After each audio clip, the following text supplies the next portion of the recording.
Bienvenido a la iglesia. Nos da mucho gusto que estés aquí. ¿Tienes preguntas como ¿qué es la iglesia? La iglesia no es un edificio. La iglesia son las personas. Personas que amamos a Dios y amamos a los demás.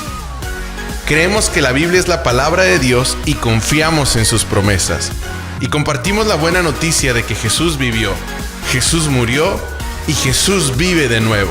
Jesús vive dentro de nosotros. Queremos que seas parte de su familia. ¿Y quiénes somos nosotros? Nosotros somos esa iglesia. Pecadores, salvados por amor. Con fallas pero perdonados. Rotos pero restaurados.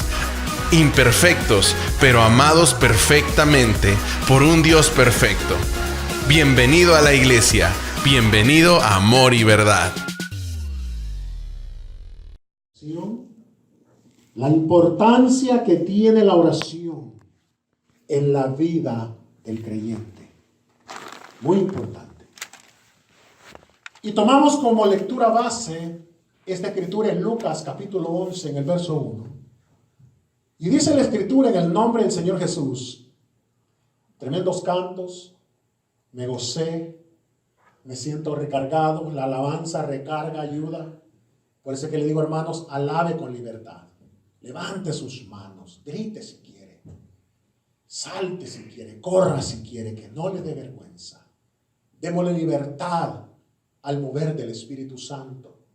Una iglesia que no le da libertad al mover del Espíritu Santo, una iglesia que está atada, hermanos, es una iglesia que está mal, está en peligro. La iglesia debe de soltarse en el gozo. Yo le aseguro que si a usted le dan un cheque ahorita de $100,000 y le dicen es suyo, Dios mío, yo no sé qué haría usted de la alegría, del gozo, ¿verdad? Entonces, ¿cuánto más cuando sentimos el mover del Espíritu Santo en nosotros, debemos sentir ese gozo, esa alegría, ¿verdad?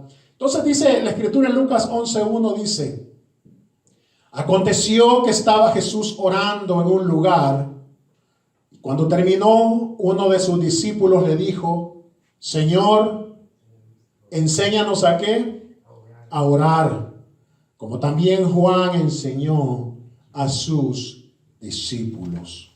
Note usted, y comenzaríamos con esta pregunta: ¿qué es la oración? ¿Qué es la oración? Porque la pregunta que estaban haciendo ahí los discípulos es, no le estaban diciendo: maestro, enséñanos a cantar, enséñanos a predicar. No. Y eran hombres que oraban porque era parte fundamental del pueblo de Israel. El ayunar, el diezmar, el orar, todas estas cosas. Pero una vez más le dicen al Señor: Señor, enséñanos a orar. Mira que también Juan le enseña a sus discípulos. Pero ¿qué es la oración?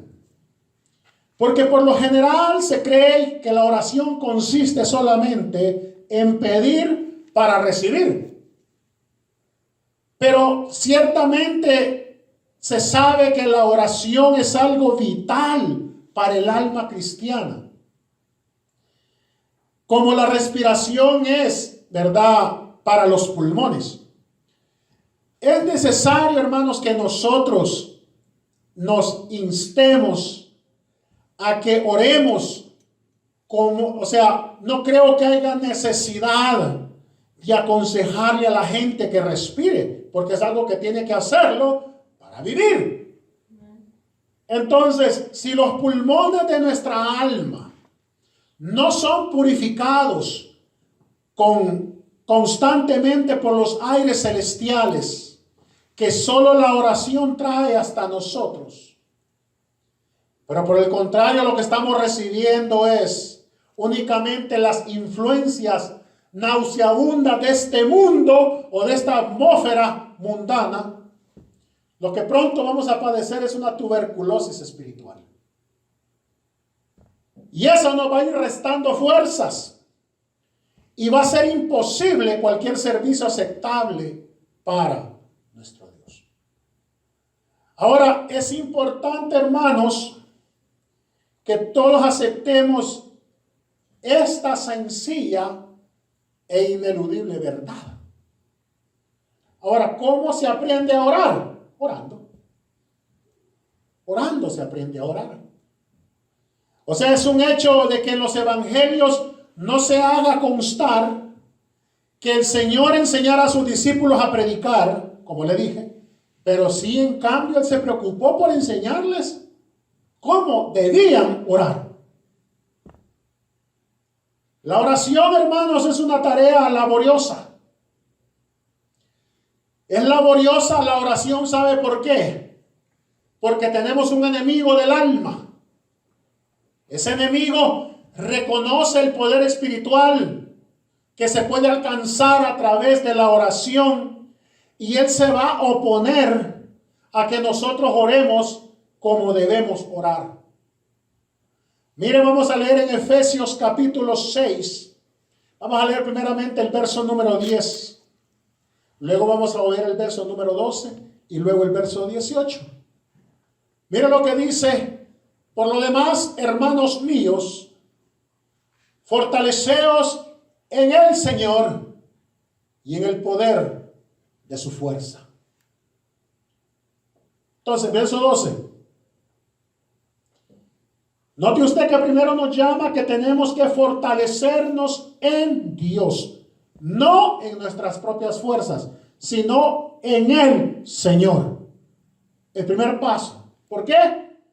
Porque Él dice que nuestra lucha, dice, porque no tenemos lucha contra sangre y carne, sino contra principados, contra potestades, contra los gobernadores de las tinieblas de este siglo, contra huestes espirituales de maldad en las regiones celestes. Mire la lucha que tenemos. Aparentemente no pasa nada. Mucha gente no sabe ni lo que está pasando a su alrededor. Pero si usted ve, hay diferentes clases de espíritus que están tratando la manera de desviarnos y ocuparnos para que nos desviemos de la verdadera voluntad de Dios. ¿Cuál es la voluntad de Dios? Dice la primera escritura que leímos en el verso 10, que nos fortalezcamos en Él. ¿Verdad? Fortaleceos en el Señor, dice, y en el poder de su fuerza, de Él. Ahí dice. Entonces, es algo que el enemigo no va a querer, que dice el verso 18. Entonces luego dice en el verso 18, orando un ratito nomás el domingo antes de comenzar el culto. Si es que queremos. Hermanos, es triste porque yo veo que cuando vamos a comenzar el servicio, es importante que doblemos nuestras rodillas y nos pongamos a orar.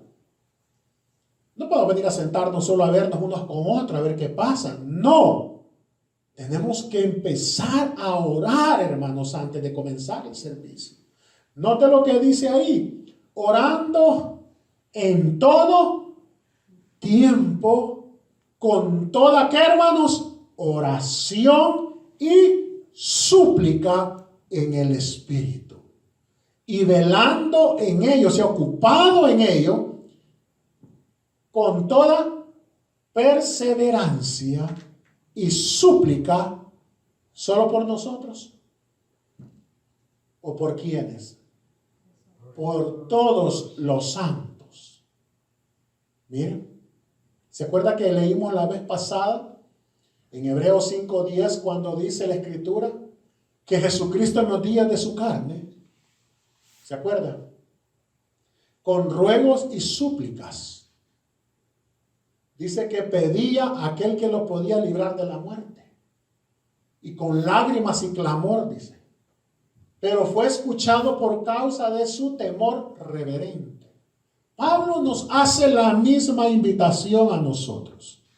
Pablo dice que debemos orar en todo tiempo, con toda oración. Oiga bien lo que dice la oración. La oración no es solamente, no, yo cuando me levanto me encomiendo a Dios y le doy gracias a Dios. Qué bien que lo hace. Pero eso no es orar.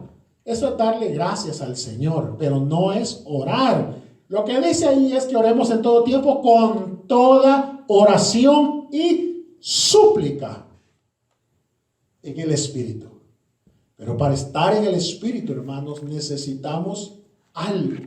Necesitamos velar o estar ocupado en ello con toda perseverancia. No es cuando me acuerdo, o cuando quiero, o cuando puedo, sino estar constante suplicando por todos los santos.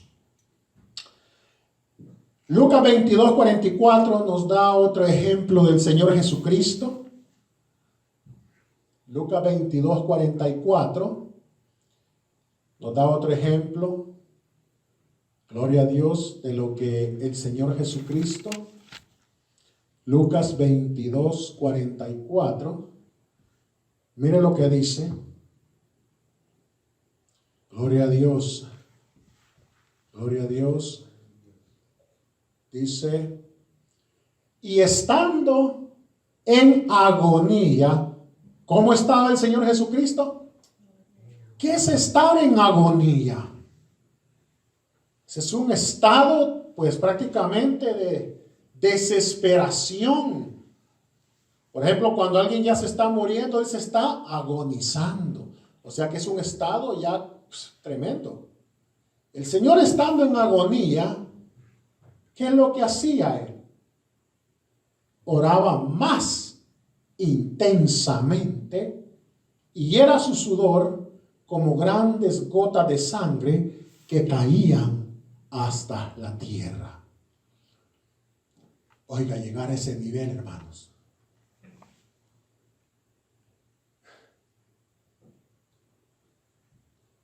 ¿Puede imaginar usted si a veces al primer problema ya no queremos? A los 15 días, como ya no nos contestaron la oración, ya no seguimos. O sea que el Señor, entre más, dice, el estado era más agobiante, porque habla la palabra agonía. Dice que oraba, y está la palabra más, o sea, más intensamente. Era más intensa la oración. Hebreos 5:7, vamos a ver la que yo le estaba diciendo del domingo pasado. Hebreos 5:7. Y Cristo, en los días de su carne, ofreciendo ruegos y súplicas con gran clamor y lágrimas al que le podía librar de la muerte, fue oído a causa de su temor reverente. Note usted. Note usted. Que le había explicado. Es que en muchas ocasiones, hermano, la falta de oración ocurre también por falta de conocimientos bíblicos. Mire, la Biblia dice que tenemos nosotros un privilegio.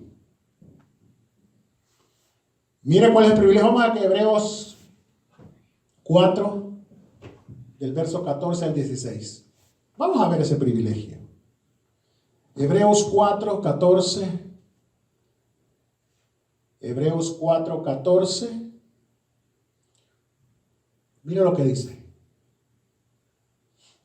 Por tanto, teniendo un gran sumo sacerdote que traspasó los cielos. ¿Qué traspasó, hermanos? Los cielos. Jesús, el Hijo de Dios. Retengamos el qué. Habla de una profesión. Y tenemos que retenerla. ¿Usted sabe cuál es su profesión?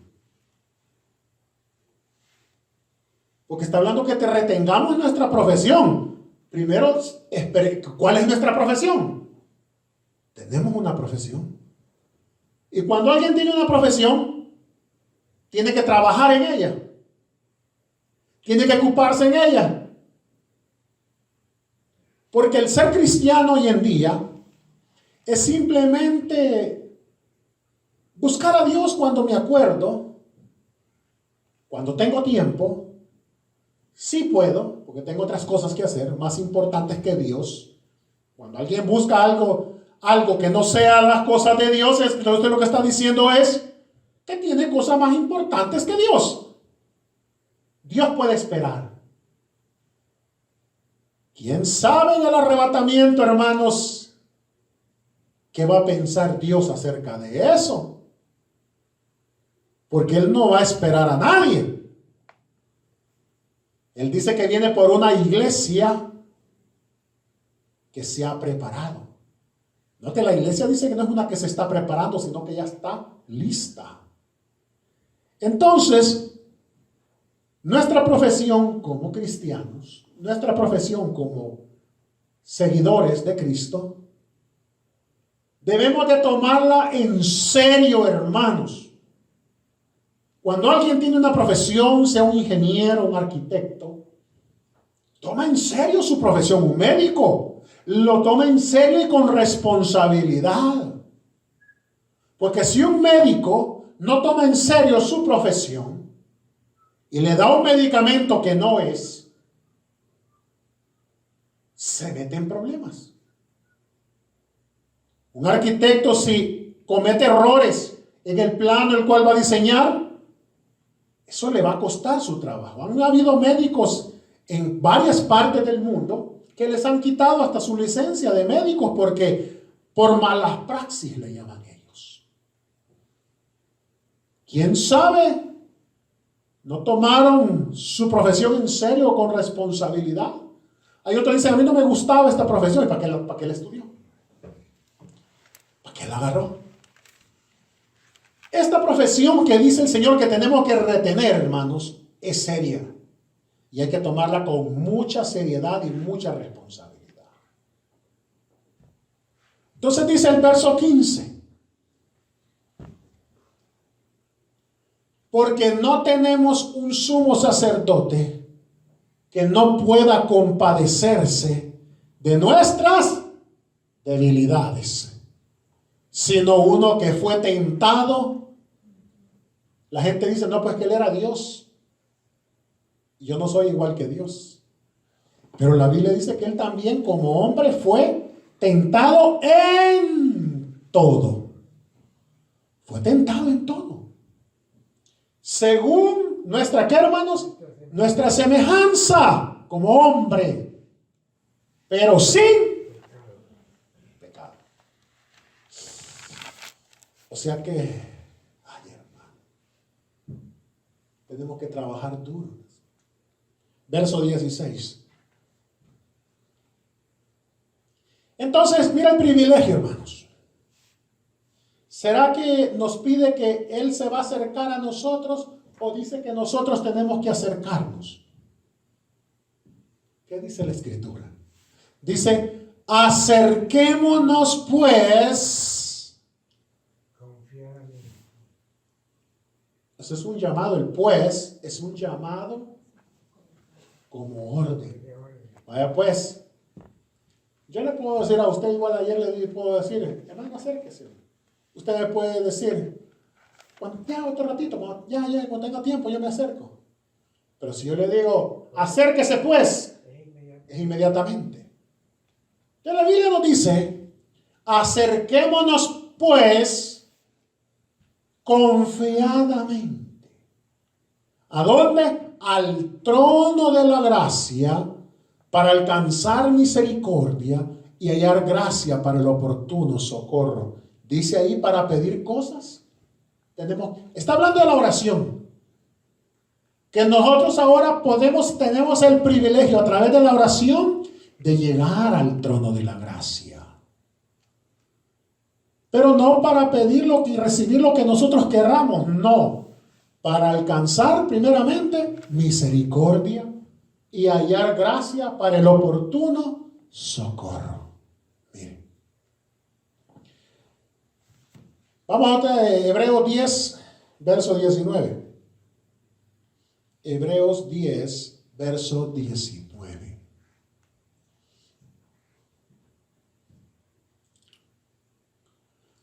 Así que hermanos, teniendo libertad, antes no se podía, no había esa libertad.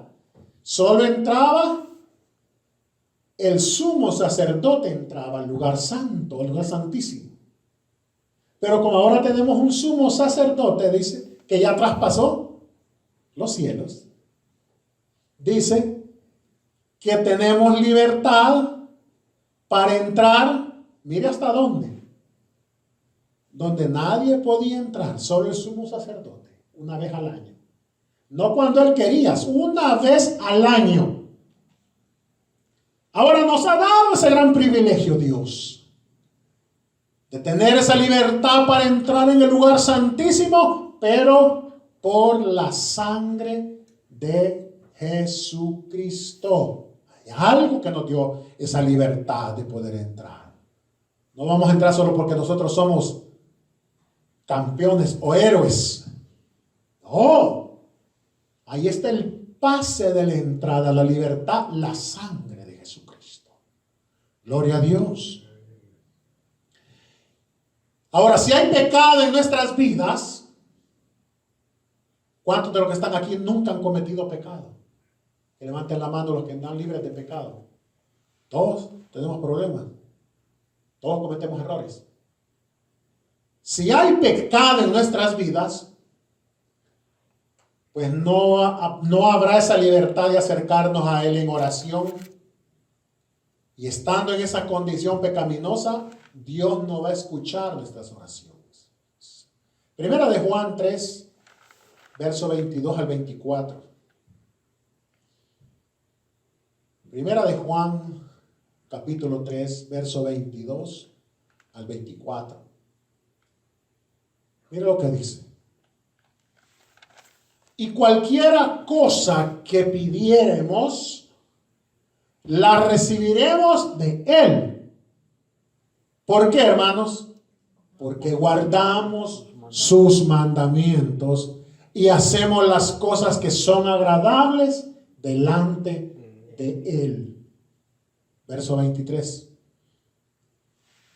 Y este es su mandamiento, que creamos en el nombre de su Hijo Jesucristo y nos amemos unos a otros como nos lo ha mandado. Verso 24. Y el que guarda sus mandamientos, el que obedece, permanece en Dios y Dios en él. Y en esto sabemos que Él permanece en nosotros por el Espíritu que nos ha dado. Necesitamos el Espíritu Santo, hermanos. Necesitamos ser llenos del Espíritu Santo. Salmo 66, verso 18. Vamos a analizar esta otra escritura. Salmo 66, 18. Note usted, porque es que la escritura habla la condición por la cual las oraciones no son contestadas. Dice, si en mi corazón hubiese yo mirado a la iniquidad, el Señor no me habría escuchado. O sea, lo que está diciendo aquí el salmista es que antes de entrar a la oración, lo que David hizo fue mirar su condición. Bien, si en mi corazón hubiese yo mirado la iniquidad, si yo hubiera llegado con mi corazón pecaminoso, cargado de maldad, el Señor no me habría escuchado. Miren lo importante de llegar con un corazón limpio. Por eso yo le dije ayer que estábamos hablando en la clase, hermanos, si usted tiene un problema serio de pecado, más vale que lo vaya arreglando. Vaya arreglándolo. Porque Dios no escucha, dice. O mejor dicho, vamos arreglándolo.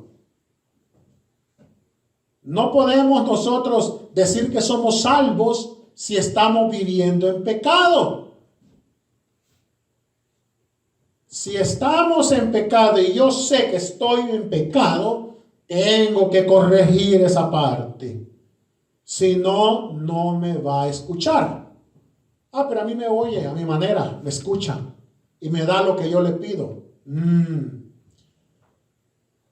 No quiero hablar de más, pero por ahí un personaje también que le puede dar para que usted sienta o piense que es Dios que le está dando.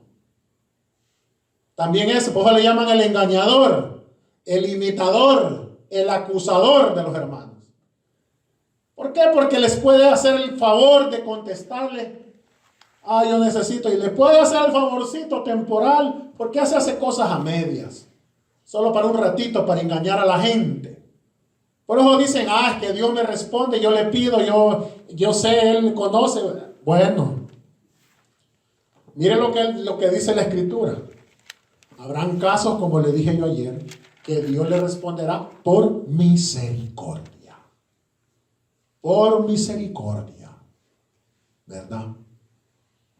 Pero la oración no es para hacer o que Dios me dé lo que yo quiero. Y cuando yo lo quiero, no. Es un privilegio para poder fortalecernos. Para que Dios nos hable, nos revele su voluntad. ¿Qué es lo que nos va a ayudar a nosotros a que nuestras oraciones sean contestadas, hermano? Hay una regla de oro para recibir contestación. Mateo capítulo 7, del verso 7 al 11. Mateo 7, del verso 7 al 11. Mire lo que dice. Dice, pedid y se os dará. Buscad y hallaréis. Llamad y se os abrirá. Verso 8. Porque todo aquel que pide, recibe. Y el que busca, halla. Y al que llama, se le abrirá. 9. ¿Qué hombre hay de vosotros que su hijo le pide pan, le dará una piedra? Hay una parte que se habla de anatóculo, algo así se llama, que significa expresiones como esta, que no tienen como una claridad de lo que se está diciendo. El Señor está hablando de esta forma porque dice, ¿qué hay de vosotros? Está poniendo ejemplos, porque había unas rocas, unas piedras que parecían hogazas de pan. Él está haciendo esa símil de eso. Y dice, oigan, hay una cosa importante si ustedes quieren recibir o que su oración sea contestada. Pidan, busquen y llamen, insistan. Porque ustedes que son hombres malos, ¿qué hombre hay de vosotros que si su hijo le pide un pan, ustedes le van a dar una piedra? Otro versículo, el 10. Había también en ese tiempo, cuando habla de la palabra, dice, o si le pide pescado, le dará una serpiente.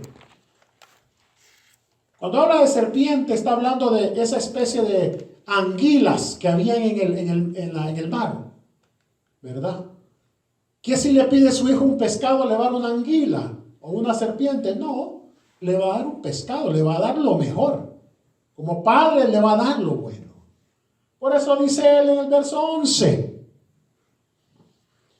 pues si vosotros siendo malos sabéis dar buenas dádivas a vuestros hijos, ¿cuánto más vuestro Padre que está en los cielos dará buenas cosas a los que le pidan? En el verso 12. Verso 12.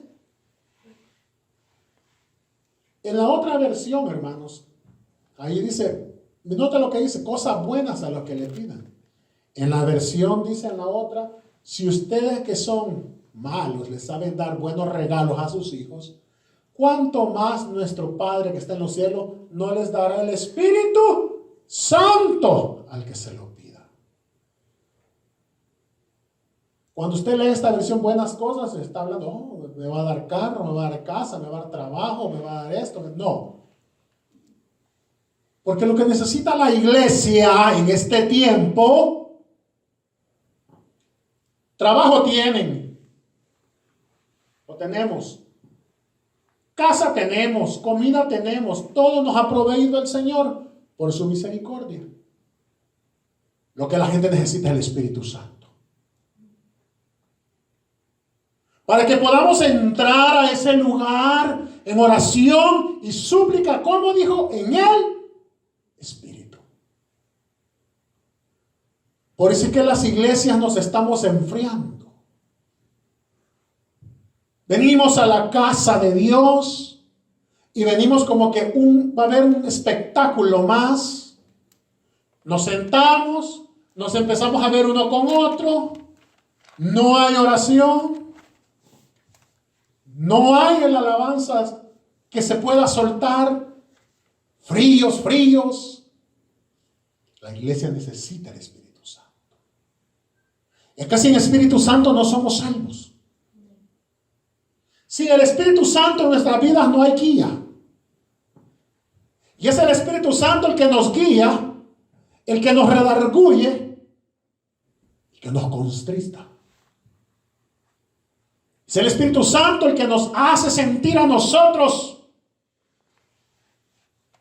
que en verdad somos hijos de Dios. Si es que el Espíritu de Jesucristo, el Espíritu Santo está en vosotros.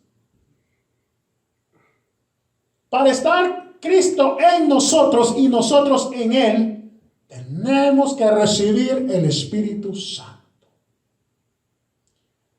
Tenemos que orar, hermanos, para que seamos llenos con el Espíritu Santo. Tenemos que hacer súplica por quienes, dice, por todos los santos. Pero si no oro por mí, ni siquiera, mucho menos por otro. Tenemos, hermanos, que buscar más esos servicios. Que estos servicios no sean esos servicios fríos, hermano. Que usted pueda tener esa soltura del Espíritu Santo. Es que para tener vida necesitamos el Espíritu Santo. Si no tenemos el Espíritu Santo, estamos muertos. ¿Acaso no es la vida, la resurrección y la vida eterna? El Espíritu que estaba, ¿dónde? Dijo, en Cristo. En Cristo. Fortaleceos en el Señor, dice, y en el poder de su fuerza. ¿Qué dice Hechos 1:8? Y recibiréis poder. ¿Cuándo? ¿Cuándo, hermanos? Cuando recibamos el Espíritu. Cuando haya venido el Espíritu Santo sobre vosotros. Y dice que tenemos que fortalecernos en el poder de su fuerza. Ese poder es el que necesitamos. Esa fuerza. Y recibiréis ese poder cuando haya venido el Espíritu Santo sobre vosotros. Entonces vamos a ser los verdaderos testigos, no los que andan tocando de casa en casa, no, los verdaderos testigos, porque dice, y me seréis testigos en Jerusalén, en Judea, en Samaria y hasta lo último de la tierra. Entonces, no debemos desmayar, hermanos. Comencemos a orar. ¿Cómo vamos a aprender a orar? Orando. Tengamos paciencia. Ahí hablaba de la palabra perseverancia. Y el ser humano, todos nosotros, somos, ya por lo menos ya falta 2 meses para que termine el año, ¿va? En enero viene la famosa dietas o ¿cómo se llama? Metas le llaman. Todo el mundo se pone metas. La gente que quiere estar a dieta se pone a dieta. A partir del 31 de diciembre voy a comer como cerdo, pero el 1 de enero yo me voy a poner ya a dieta. Se ponen un objetivo, todos. Otros se van a poner otros objetivos. Y la gente se pone diferentes clases de metas para el año que viene. ¿Cuánto dura esa perseverancia en las metas? Preguntémosles por allí 1 o 2 semanas después qué pasó con la meta, qué pasó con ese objetivo. Entonces viene la primera hermana que se llama excusa. No,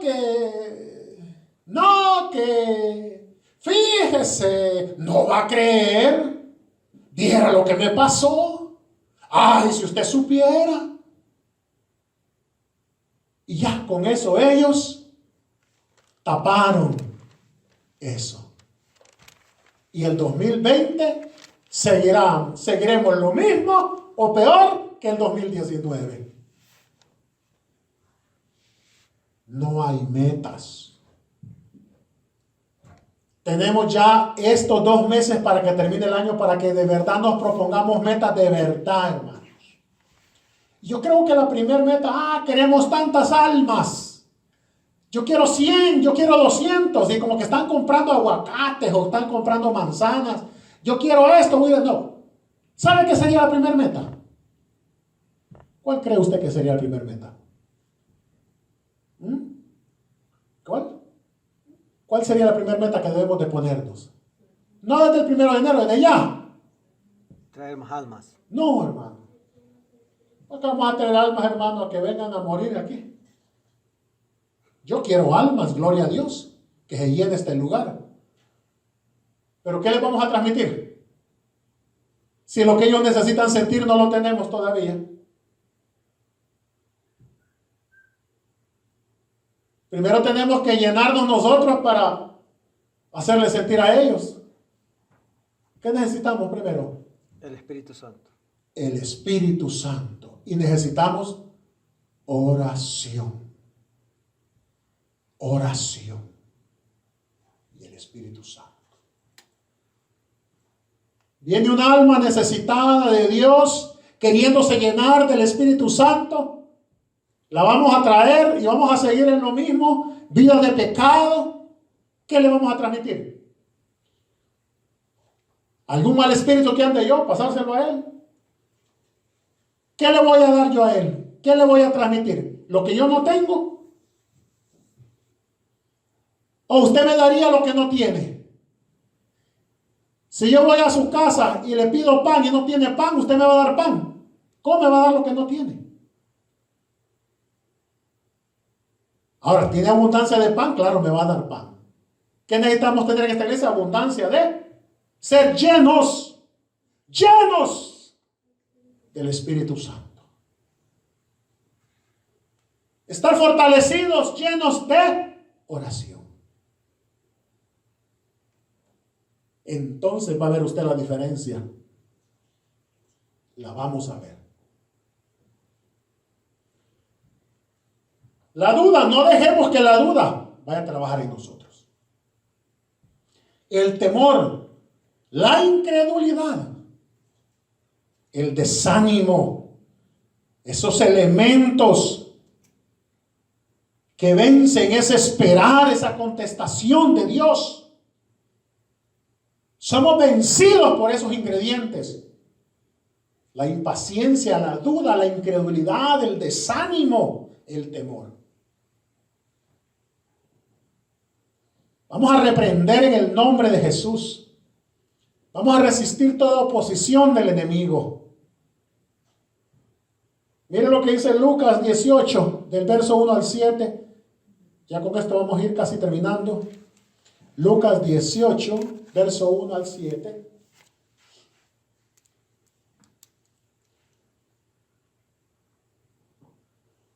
También les refirió Jesús una parábola. ¿Sobre qué, hermanos? Mire qué hermoso lo que dice aquí. Note usted. Sobre la necesidad. Bueno, por lo que digo que tenemos que buscar. Cuando usted necesita algo, ¿qué es lo que hace? Buscar. Y cuando le encuentra, ¿qué es lo que hace? Si usted va a la tienda y va a buscar leche, ¿qué es lo que se hace después? La pide. Cuando la tiene, la yo. Se va para la casa. ¿Qué dijo el Señor que tenemos que hacer? Pedir, buscar. ¿Y qué más dijo? ¿La regla? Llamar. Primero llega a la tienda, llama. ¿Me da un litro de leche? Ya está pidiendo. ¿Sí? ¿Qué quiere? Denme un litro de leche. Pide. Se la dan. La encontró. Entonces, hermanos, dice el Señor Jesús que le refirió una parábola sobre la necesidad de orar. ¿Cuándo? ¿Cuándo? Dígalo fuerte, hermano, la necesidad de orar siempre. Y no desmayar. La necesidad de orar, ¿cuándo, hermanos? Siempre. Y no desmayar. No le voy a olvidar. Verso 2. Diciendo, había en una ciudad un juez que ni temía a Dios, ni respetaba a hombre. Verso 3. Había también en aquella ciudad una viuda, la cual venía a él diciendo, hazme justicia de mi adversario. Y él no quiso por algún tiempo, pero después de esto dijo dentro de sí, aunque ni temo a Dios, ni tengo respeto a hombre,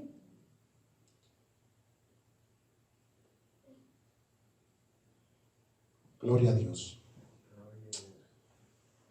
Entonces, en esta parábola, hermanos, dice, sin embargo, porque esta viuda me es molesta, le haré justicia, no sea que viniendo de continuo me agote la paciencia. Verso 6. Y le dijo el Señor, oíd lo que dijo el juez injusto. Verso 7. ¿Y acaso Dios no hará justicia a sus escogidos? No a todos. No a todos. No a todos. ¿Qué quiere ser usted? ¿Un llamado o un escogido? No se oye. Llamado. Un llamado quiere ser. Y escogido. Llamados ya estamos llamados. Ya escogido es que ya.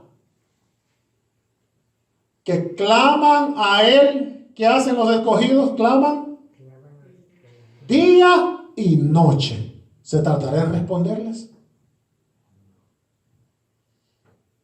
Lucas 11, verso, Lucas 11, 11, verso 5 al 8. Vamos a ver. Les dijo también, ¿quién de vosotros que tenga un amigo va a él a medianoche y le dice, amigo, préstame 3 panes? Porque un amigo mío ha venido a mí de viaje y no tengo que ponerle delante. Y aquel respondiendo desde adentro le dice, no me molestes, la puerta ya está cerrada y mis niños están conmigo en cama. No puedo levantarme y dártelos. Os digo que aunque no se levante a dárselos por ser su amigo, sin embargo, por su importunidad se levantará y le dará no solo el pan,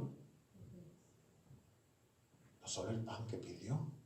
Llegó pidiendo un pan y le dará todo lo que necesite. Así el poder de la oración tan grande es. ¿Ah? Gloria a Dios, hermanos. Vamos a hablar el otro domingo, primero Dios, acerca de creer, tener fe y confianza en Dios para contestar las oraciones. Vamos a orar en esta hora, hermanos, a darle gracias a nuestro Creador. Bendito Jesús. Y alabamos, Padre Celestial. Te damos la honra, la gloria y la alabanza de Cristo. Porque tú eres bueno. Recuerda escuchar los miércoles a la 1:30 de la tarde tu programa Palabra Viva en la voz de nuestro pastor Alexander Lizama. No te lo pierdas.